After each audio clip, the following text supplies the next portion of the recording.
Okay, so Alia ada Inara double loop shawl. Okay, so buat kali pertamanya, Jimmyscarves.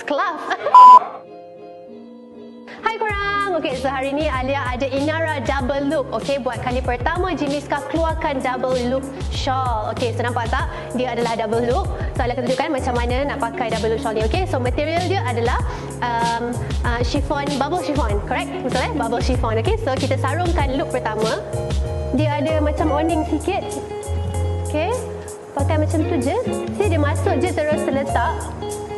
Okay, dah betul-betul kan. Lepas tu kita ambil the second loop, pusingkan dia macam ni, dan make sure dia punya yang jahitan ni dekat sini. Okay, so kita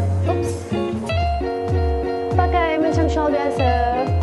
See, dia nampak dia instant lah. Basically double loop ni adalah tudung instant, tapi dia nampak macam you lilit. Okay, so ni loop dia bila kita tak betulkan lagi. So ni kita adjust sikit dia punya flowy, and then dia punya cutting ni macam ada cutting, tak tahu saya nak explain macam mana, tapi cutting dia bila pakai dia terletak. So maknanya bila pakai tu dia punya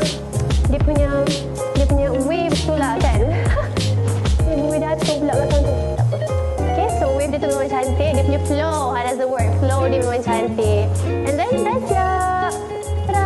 Cantik kan? So jangan lupa dapatkan Inara double loop. Okay, ada 8 colours. Bye!